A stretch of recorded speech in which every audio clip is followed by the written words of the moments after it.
You're listening to The Adventuring Party, talking about gaming the Irish way.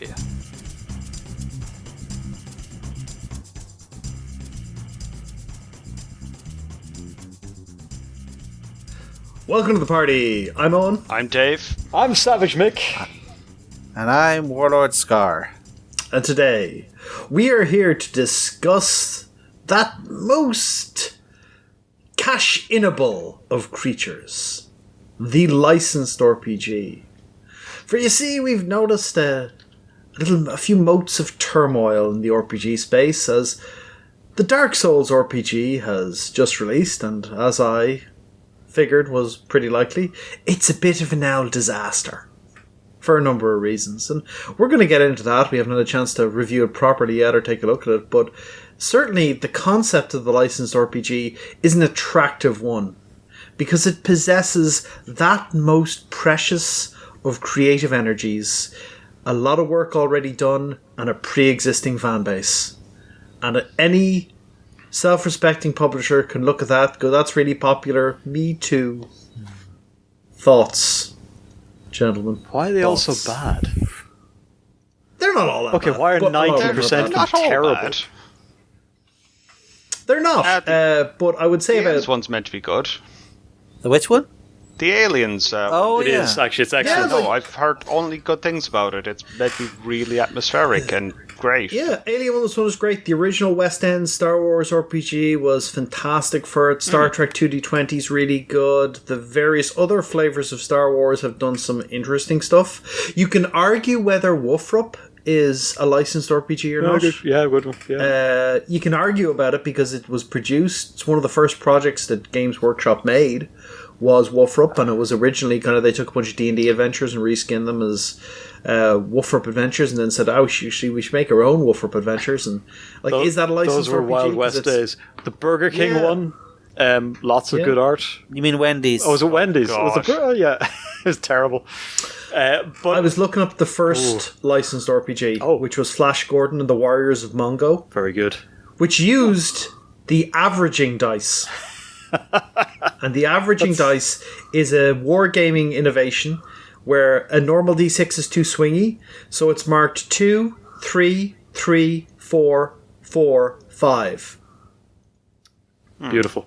Because RPGs have always been about creating more unusual dice to fulfill a function for that could be handled by regular dice. If you can sneak that into your Blood Bowl dice pool, then you are king. So just, Absolutely. keep that in mind. Right, licensed. So yeah, there's been a few high-profile ones. One or two recently. Some of them get announced as partnerships between whoever has managed to land the license and whoever holds it, and isn't quite sure what a role-playing game is. Some of them get kickstarted, in some of the same vein, and then they get a lot of backing, and then they disappoint people. Some of them are two brands coming together who kind of recognise the value in doing a little bit of cross-pollination, perhaps because one of these brands has already made heavy use of the other in all the ways that are unlicensable or uncopyrightable or they don't have to pay for. But the associations are then so strong that people, practically the public, demand that there be an official product. I'm thinking primarily here of Stranger Things, but we'll get to that. Think of how long it took for a Warhammer 40,000 RPG to come out. Ooh. Think about how long that many took. years. Years. And then it came out and there was a bunch of them. Yeah. Interesting stuff. And the first one done in-house, but only the first 2 books in-house. Or 3 books in-house. Black Library stuff. And then after that it was FFG. Yeah, FFG took it over. So, I mean, really, when I see this, there's 2 sorts of these ones. There's the one where someone thinks, wow, there's a pre-existing license there. There's a pre-existing universe. There's potentially a lot of value to be extracted from some consumers here. We should totally do a licensed RPG. And then there's the insane passion projects where someone's like, we're going to make the RPG that lets you play the game of this world. And that's the Dallas two... RPG. Yeah, that's the two competing... Yeah. The two competing goals that really happen there, where someone is doing it literally to squeeze some money out of the thing. Dallas RPG, the fourth, I think, licensed RPG of all time in the 1980s. That's insane. so I have such a strong desire to read that now. It's more. It apparently plays a lot more like a murder mystery night. Of course. Presumably where you're trying to figure out who shot JR and such like. But it's an interesting experiment in the formatting, and it was 1980s. That was back when we were still figuring out what an RPG was. Is Call of Cthulhu a licensed RPG? Not really. Well, it bears all the is. hallmarks, doesn't it? Yeah. It absolutely is a licensed RPG, but it's actually emulating a genre. True. It's specifically emulating a genre of writing, a largely, for a while, extinct genre of writing, or nearly extinct genre of writing, or certainly a very marginal one. yeah, that was one of the things about some of the most infamous licensed RPGs, like Call of Cthulhu and West End Star Wars, are actually sort of pivotal in continuing the strength of their licenses. Like Lovecraftian fiction was largely dead by the 60s, and then Call of Cthulhu came along and sort of built up a low-level fan base that sort of grew and created the sort of 2000s Cthulhu resurgence, where that's where your plushy Cthulhu started to come around. And then West End Star Wars was one of the early architects of what we now call the expanded universe. It was like one of the very first spin-off products, and the canon that it set up of what do Bothans actually look like, and how many Imperial Moths, what does an Imperial Mothrense look like, and all this stuff. I think they actually invented the first fake Boba Fett was actually invented as one of the early scenarios for West End Star Wars. Like, there was an entire... They basically came up with a guy whose entire thing was he impersonated Boba Fett while Boba Fett was in the Sarlacc. And, so licensed games can have feedback on their own origin points. It's not always, great and wonderful license holder, please bear upon us some droplets of your thing. But that sort of setup is less and less these days. Dave? Well, the IP is a lot more tightly controlled. Yeah. Back in those days, you could create stuff and you get away with it because that's cool. Like for example, right? What was Pruneface's real name in Star Wars? Who the hell is Pruneface? The character Pruneface, who was just why he's called Pruneface is because his action figure was called Pruneface, because Kenner was making toys at her, but like, who's this guy? They're he's an alien, and they go, okay, he's Pruneface. Dave, and then the answer? later on, no, okay. Then later on they give him a name as part of the or a Malco. He's a Dresselian, and that's where a lot of that stuff comes from. And back in the day, right? You didn't have the internet or Wikipedia to look this stuff up. So if a writer was writing, okay, what's an alien race that's in that area? What's the source material for Star Wars? You go to the RPG books. And that's what ended up being the source material for a bunch of the expanded universe, which is why so much of it's tied in, and why people like Dave Filoni even now raid the source material, the old source material, for those concepts, because they invented it. The Bounty Hunters Guild comes from the RPG. Because there's bounty hunters, we don't need those scum. That's all we know about them. And they look really cool, and there's a bunch of them. They're all different aliens, and there's like a different, it was how they did their, their kind of the Katia scene of the Jabba's Palace scene. That's how they did that in Empire Strikes Back. It was like, we've got these bounty hunters here, So and that created so much content. Yeah, the general public, like your players in the game, will latch onto the most minor of characters and force you to flesh them out in ways you'd never expected.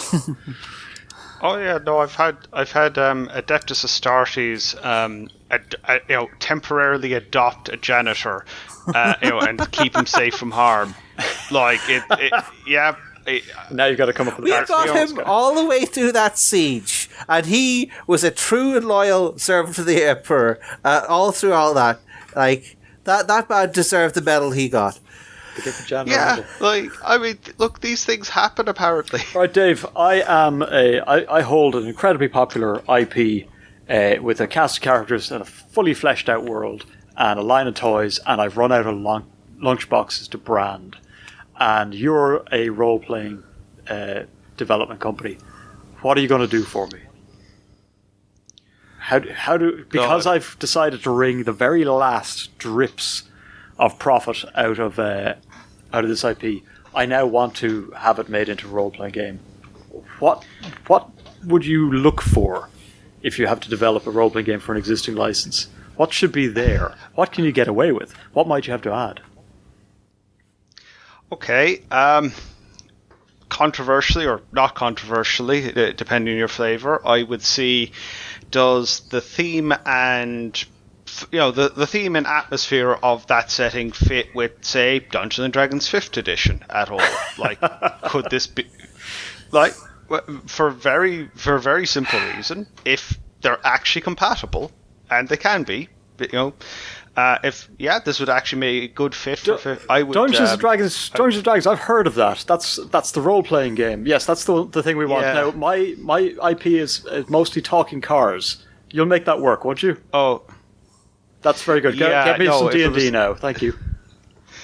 Don't forget, you don't just have to make it compatible with 5th Ed. You do still have the option of using the OGL and making it compatible with 3rd Ed, and that means you can also get the Pathfinder crowd. Double dip your marketability there. Oh my god, just imagine. This is compatible with both 5th Ed and Pathfinder, because we're using 3.0 mechanics. For the Zoomy Toomies, the talking car gang. Yeah, okay. It is a bit of a minefield, but Dave raises a very good point. The safe option is to go Dungeons and Dragons. They'll license anything.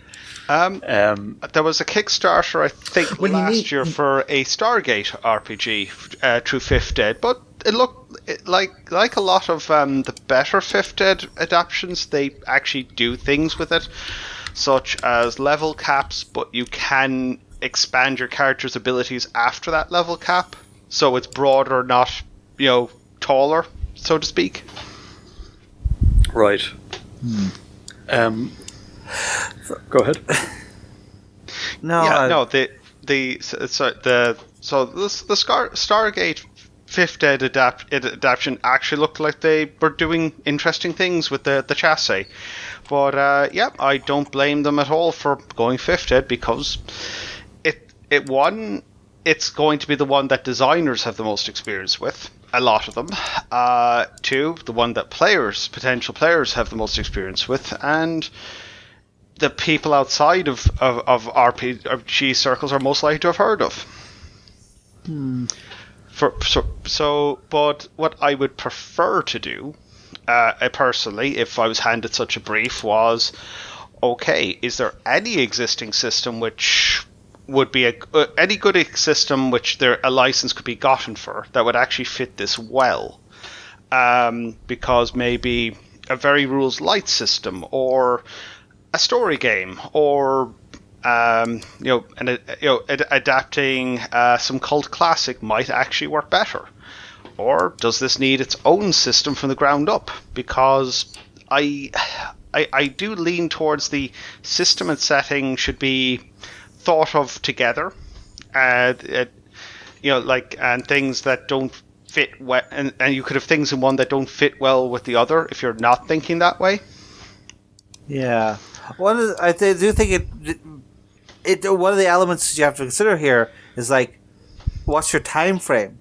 Like one of the things is we're talking about how stuff like Alien and, say, the new Avatar: Last Airbender game on the horizon, that those are looking good, but those are ones that are being released like a decade after their last real the last real thing. There's not an impetus to release it in 18 months to tie in with the forthcoming movie or whatever.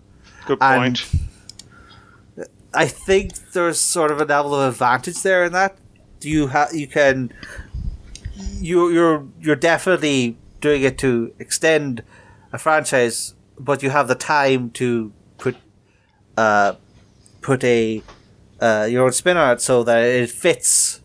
It's more about being an extension of the franchise and less about being a tie-in, as it were. Whereas, if you only have 18 months to develop it, you're probably going to have to go, well, I guess I'll just steal Fifth Ed or some open license game and just sort of, or just throw something together with like roll d6, sixes are good. Which actually makes it very interesting that the Dark Souls RPG is sort of in that space. Like, the Dark Souls series is over, and the original licensors have moved on to their similar but sufficiently different Elden Ring franchise now. So there's not a pressure, like, they didn't need to, Dark Souls 4 is going to be out in 18 months, you have to rush to get this out.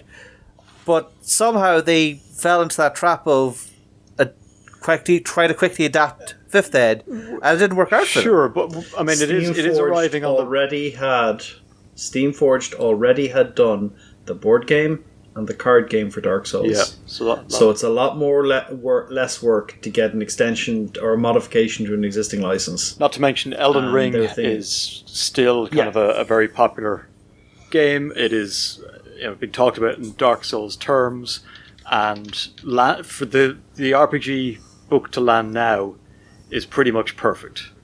People are just getting done with the main Elden Ring campaign, and a lot of people are familiar with the kind of game it is, the Dark Soulsiness of it. So to have the product out now is, probably just an accident of good timing, really, but it's certainly one they haven't felt any need not to lean into. Accident may be the upper word here, because it seems like this RPG escaped more than it even over sort of some of the things we've seen in the purely RPG space in the last decade or two. This one appears to have simply slipped by the editor unnoticed.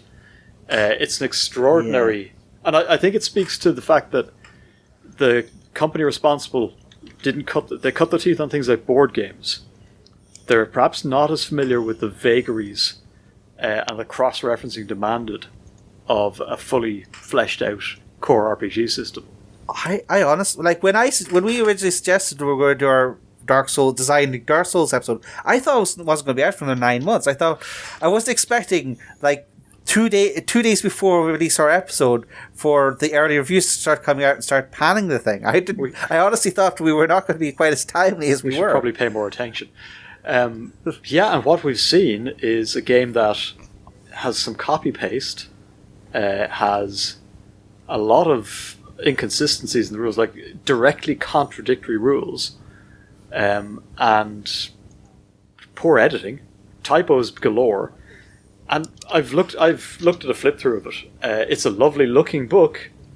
At 50 quid, it's a reasonably priced coffee table book if you really like Dark Souls artwork. But there's a lot of black ink splashed around for effect, and I would not want to try and run the game out of a book like that. It feels like a book that has all the furniture, all the page furniture and decoration of a Dark Souls product thrown at it. You might as well be branding a lunchbox, because they don't appear to have paid much attention to how it works. They've paid a lot of attention to how it looks. Oh yeah, what they're doing is, like, the first warning sign for me is anyone doing a licensed RPG is they're doing a 5th ed version, because it is maximum market and often minimum attempt to cut the cloth of the game to suit the setting, and more like, can we kind of get a 5th ed hack out of this, and it's often a hack. The second one, that's not exactly a warning sign, but I will go, okay, if someone tells me it's powered by the apocalypse, and I'm kind of like, alright, okay. If you write good playbooks, your power behind the apocalypse game will feel a bit to quite a bit like you're playing in that universe, if you write your playbooks correctly. I think that they're grand as far as a game goes. I don't think they hit the heights you would get with a well-designed system that kind of emulates the game, or emulates how it should feel to play the game. The Star Trek 2D21 feels so much like an episode of Star Trek. the TV show. It feels so much like it when you play it. It's great. But it does that by doing a bunch of stuff to break down the challenges to make them like the way challenges appear in the TV show. And you basically have to overcome the challenges, and then when there's combat, the first person who goes every turn is the captain, and what the captain does is the captain gives orders, and that fills the pool with meta currency for the other characters to use if they follow the captain's orders. So it's just so the first thing that happens is go red alert, shields up, Mr. Worf, target that Klingon bird of prey. And if you do that, you make your test. There's four advantage in the pool or 4 momentum in the pool for you. So I can go, okay, I'm going to fire phases at him. I'm going to buy 2 extra d20s to roll with that meta currency there, and I'll make an attack. And that's just great stuff. It's exactly what you want out of a good licensed RPG, for it to feel like you're playing in the world. And a bad licensed RPG just kind of has a coat of paint to make it a bit like the world and doesn't actually feel like it at all. So. Yeah, just speak of licenses again, it's not necessarily films or TV shows either. I've noticed a few bands have thrown their names at system neutral / 5e modules, and in at least one case a Powered by the Apocalypse game. Wait. Fate No More for the latter one. Are Fate No More even extant Fate No More as a working band? I thought basically they all hated each other. Well, not sufficiently, to avoid putting their name onto Powered by the Apocalypse game. Another crowd called the Dead Milkmen have this system neutral module compatible with 5e. So it's got some fun art from what I see of the Kickstarter campaign. Haven't looked into it. Kickstarter campaigns for that one ran a while ago, so my mouth, my jaw's hanging open. Sorry, someone is running around the hardcore sort of punk rock indie scene licensing bands, some of whom haven't played a live show going on for decades now, and turn them into Kickstarter projects. What? Yeah, those are just the ones I spotted. I'm sure there's more. What is even what's... this seems like actually the work of a lone madman or mad woman. It's someone who's plugged into that, who just burns for this to exist. Doesn't care if there's a market, is going to make it and is going to promote it. The fans of musicians can be very, very dedicated. Let's say dedicated. True. Who does Faith No More fight? In what milieu, to borrow a term? The system, I guess. Did we get an email from them about this? Maybe we did. Yeah. Didn't the podcast get an email about this? Oh, we should have followed up on that. The Faith No More RPG emailed us about this. Well, we have been remiss in our duties in not following that up. Let's see what we can find out. Accidental Cyclops are putting out an RPG based on the music of Faith No More called The Real Thing RPG in February 2022. It's a design scenario using Powered by the Apocalypse mechanics. So it's out. If you're interested, check out Accidental Cyclops Faith No More RPG. Man, if only the Trove was still up. I guess I'm not sure I'm going to pay for it. Right, well, we'll follow that one up. This entire episode has taken a turn. Thank you, Dave. You're welcome. Right. Okay, so I think it's fair to say that there's got to be something there in the license that can be turned into an actionable game where you either play members of the cast, characters in the license, or there are, adjuvants or approximations or sort of stand-ins for your players to latch onto, and enough world to work with. I'm very, very fond of the Wendy's tie-in because it is so cack-handed yet so accurately done. Like it looked exactly like that thing. Sorry.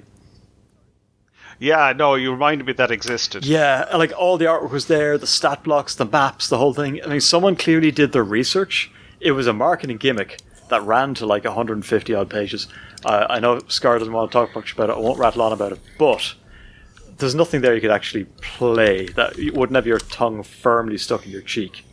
It was whole cloth stuff. Just slap Wendy's characters or whatever onto regular D&D and call it a day.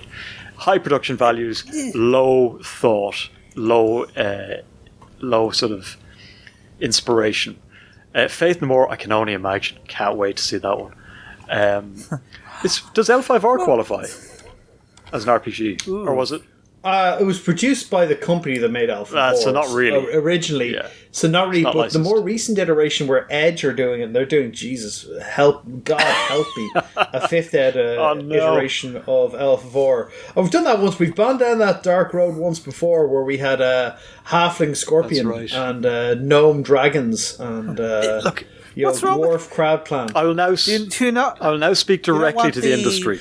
Well, I'll tell you something right now, Shane. In the art of Ijatsu, whose school is superior, the Kakita or the Muramoto, is kind of answered when the Kakita are elves and the Muramoto are gnomes. And the Kakita has a good 2 foot of reach on the gnome.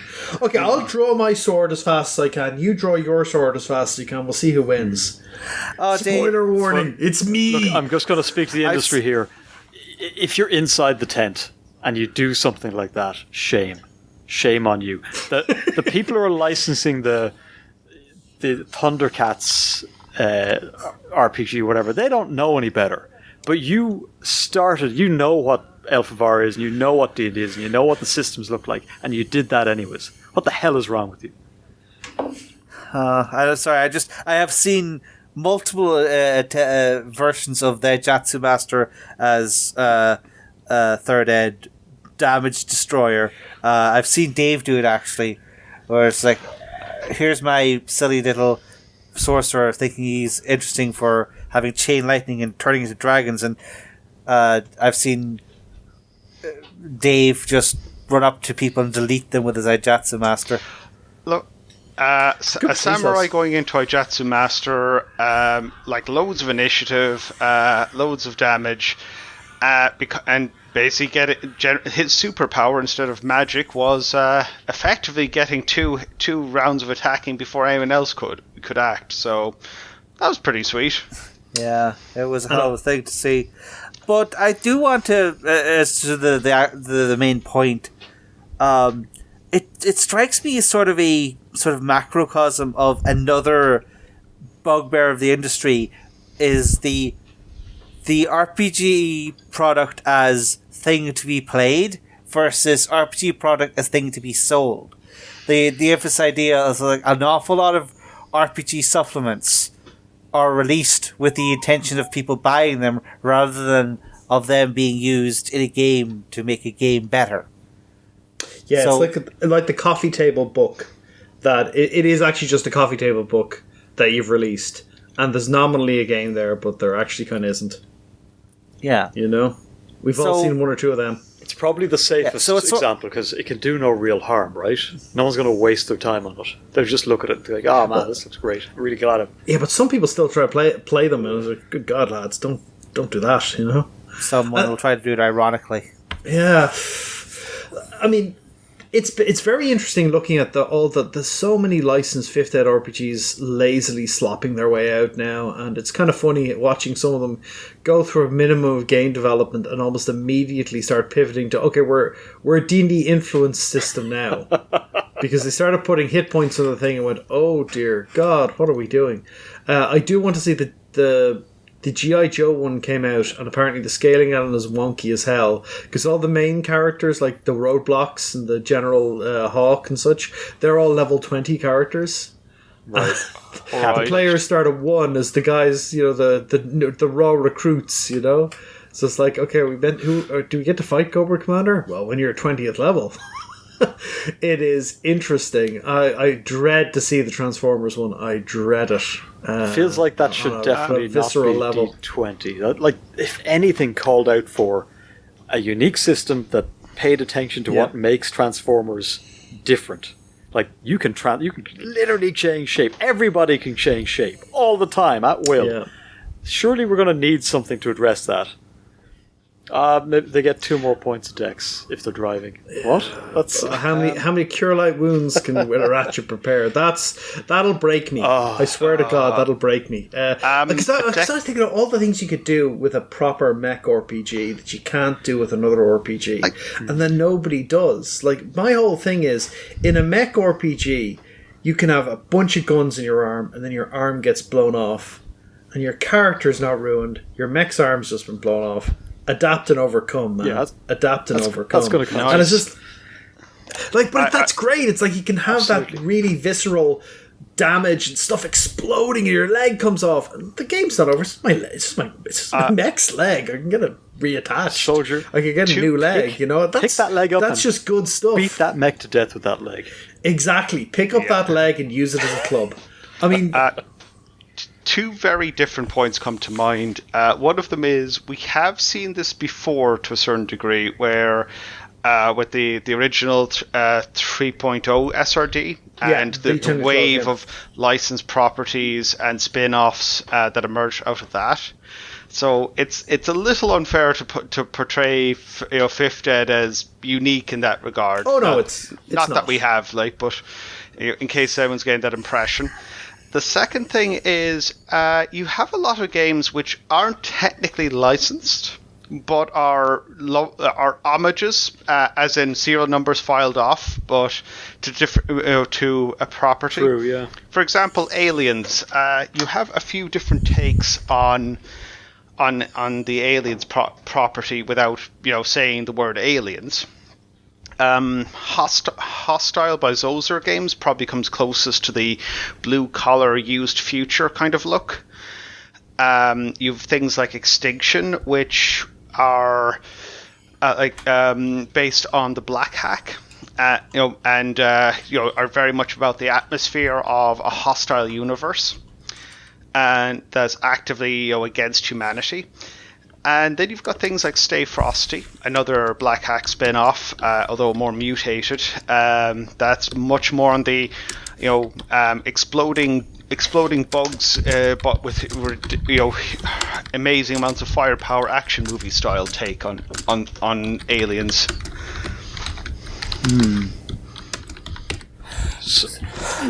Yeah. Well, just to go back to that thing about 3.5. 3.5 engaged and encouraged in a lot of this stuff, Dave. What I would say, however, what makes it different now and perhaps less acceptable now is that Fifth Ed is very, very super focused on being a certain kind of thing. 3.5, whatever else you might say about it, had enough mechanical sort of meat to be very adaptable.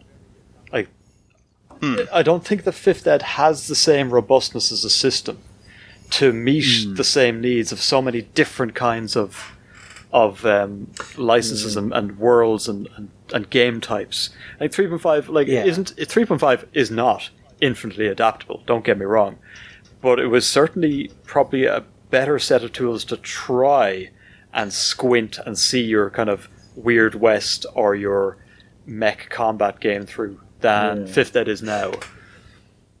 3.0 was a weird sort of physics simulator set in a distorted, as a baseline distorted version of D&D, which you could kind of adapt to other games, usually fairly poorly. I think the best of the D20 Glut adaptations was Mutants and Masterminds. Yeah. And the first thing they did is they ditched hit points. The first thing they did is they ditched hit points and replaced it with the damage save, which is one of the most imperfect solutions ever. But it is at least a solution. Is at least an attempt to get away from... You have 300 red points. Damage will take those down, and ultimately nothing matters until you're out of red points. They made an attempt. And the damage save is... It's roll a d20 to not go out of this fight. Uh-oh. That's not the best, but it was something, and it was an attempt, and I think in some ways it was the best attempt, because so many RPGs that prided themselves on the lethality of combat, and never in combat death is but a hair's breadth away, and you're like, nope, death is 300 hit points away. It's a fair distance away, actually. I should be all right. Because, hey, hit points are, relatively speaking, easy to balance and easy to figure out. Death saves are not. Death saves are, you can have a good day and a bad day, and that's absolutely a factor. But hit points are very common because they're easy and they're understandable and they're lingua franca and they're everything else. But yeah, but 5th Ed in particular, I don't see anyone running away from hit points. No, so far, not enough other places to go with 5th Ed as written. I think you'd have to look, if you're going to go to the trouble of making 5th Ed different enough for your license. Arguably, you should just make your own system, even if it's a more lightweight system, but more closely tailored to what the license is looking for. So on that point, let's go around the table now and just say, well, what would we like to see? We don't necessarily know exactly what the license is going to be, but what do we like to see when X company announces that they have Y license? I would like to see mechanics that when you engage them, you feel like you're in the property. That you feel, wow, I really feel like if I'm Star Wars, I'm hiding behind cover. We're doing lots of getting captured. We're doing lots of getting rescued. The Force is this terribly empowering and mystical sort of phenomenon. You kind of got to follow its whims or follow its goals to be at your strongest. Like that's what a Star Wars game should feel like. And a Star Trek game should feel like you're a team overcoming terrible obstacles to save people. And that's like the game should feel like. At the end of the game, you should feel, wow, that really felt like X. That really felt like an episode of Star Wars, or that really felt like an episode of Star Trek. I could feel the thing. I'm playing Alien. I have an existential dread the whole time. This is terrifying. Everything's going to go wrong. Why doesn't anyone realize everything's about to go wrong? This is terrifying. Please stop it. That's what you want. That's what you want out of a good licensed game. You should feel like you're playing the thing. Like you're playing a Marvel RPG. You should feel like, right, I'm Wolverine. I should have that big splash panel where I say something cool, and then have a fight, and then I say something cool. And that should be how it works. And you should be, okay, the gameplay should be about that. It should be driving you to those moments where you kind of say something cool. You say something cool or look something cool, you've had your shot, bub, now it's my turn. That's really important. Play Feng Shui. You get a really good sense of being in a kind of crazy Hong Kong action or bullet, a gangster movie. Characters dialogue give even player characters give an inspiring monologue, and they're dead, and another character comes along next scene to take over from them. That's just good stuff that emulates the genre. That's what you want. Shane? Yeah, I would largely agree. I would largely say that the feel is what you're looking for, and it takes a good designer to figure out like what mechanics will bring across that feel, and you're always going to have to compromise against the genre, as it were, the method by which the game is played. With people around a table or on a VTT or whatever. So you need to be aware of this, like how can we have our game while also having how can we evoke our license while still having the reality of a game evoked? And there's been an awful lot of development on that front in games of late. Like we talk about the horror genre, we have the Alien RPG or stuff like Mothership, that thing. We have a whole bunch of a lot of new storytelling stuff like Blades of the Dark and Powered by the Apocalypse. Those have really got an idea of like genre emulation as a core feature, and what you need to focus on to get that. As Owen says, playbooks is instead of just like character creation systems are very important. This is that each character archetype has mechanics to reinforce their archetype and make sure they play the way that character wants. So these are not unsolved problems. There's been a whole bunch of a body of work to resolve them of things, but that's different from just slapping, 5th Ed rules in because the licensor has heard of D&D and can't we have our D&D? You have to make sure that you have a functional game at the end, because yeah, well, what I would want is, that there's a game at the end, not just a coffee table book. How about you, Dave? Bought any coffee table books lately? I've bought things that arguably could be described as coffee table books, but I aim to use as much of the stuff I get as possible. But yeah, on licensed games, preferably they're like the system and setting will actually match. Although I don't expect that to happen too often because of financial incentives or lack of understanding of what makes good games in general. And yeah, I'd urge people as well to look outside of the strict licensed games, because some of the fan efforts, if you could call them that, can be really excellent play experiences. And good, well put together, thought out RPGs. So broaden your horizons, I would suggest. Absolutely, yeah. Fan efforts.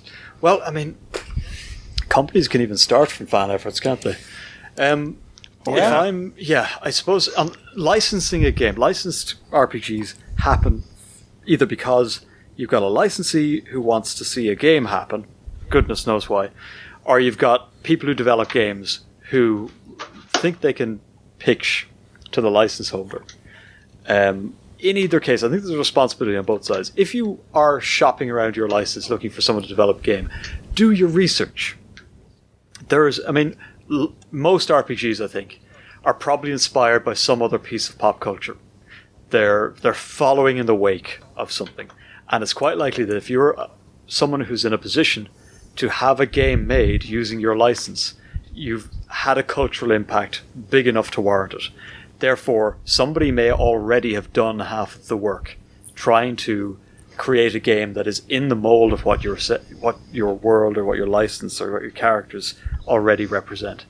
Go look for those people. Go talk to those people. Maybe they're the best people to give that license to, because it's very likely that you're bringing the market share anyways. You're going to be spending the advertising money to sort of inform the audience that this is happening. So you don't necessarily need to go to the biggest developer. You need to go to the ones that have done work that closely aligns with what you're looking to put out there. And if it's the other way around, if you're shopping an idea or you're going looking for a license to do development for, then for goodness sake, take the words D&D 5th Ed out of your damn mouth and pitch something that illustrates that you get why this license is unique, why this world is unique, why these characters are unique, and represent it mechanically. Do the world write-up that synthesizes whatever it is, the 4 episodes or the 4 seasons of the TV show or the 3 movies or the 5 books. Synthesize it into something that can be put in front of a player and a GM and allows them to enter that world.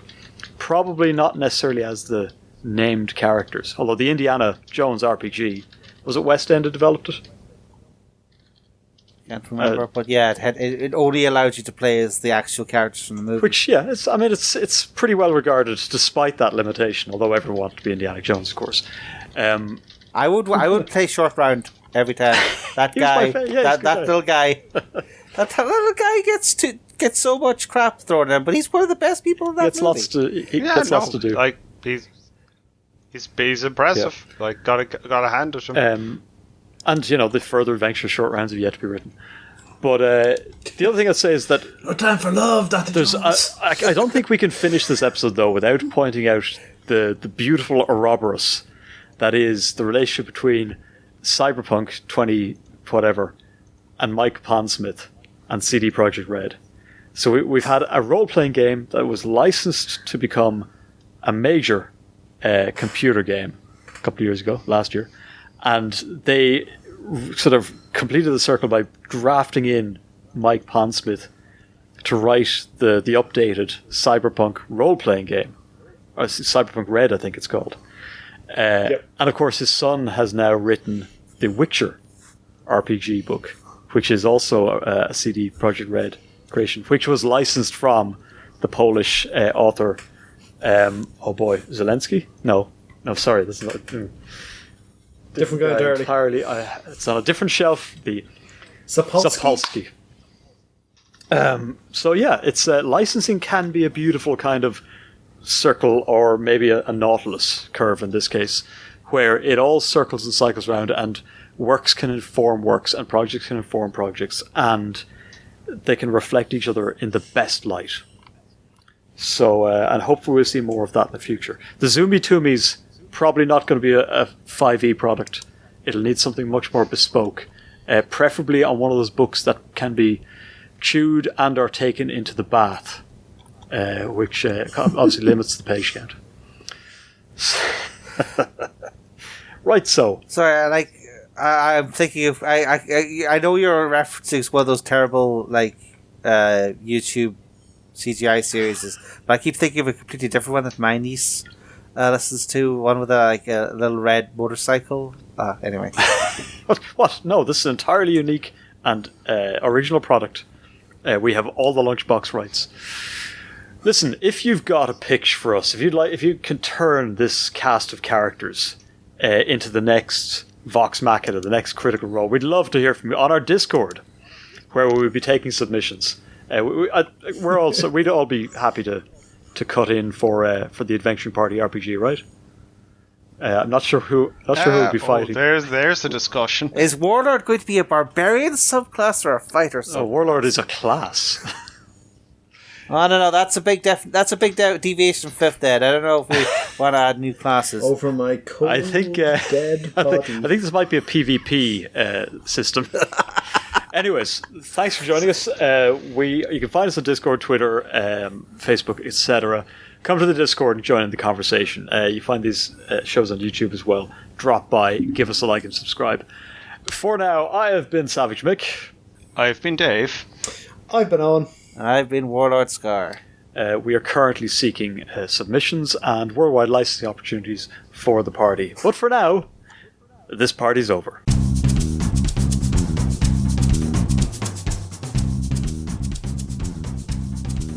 Thank you for listening to The Adventuring Party. If you'd like to leave us a voicemail, you can head on over to SpeakPipe and drop us a line.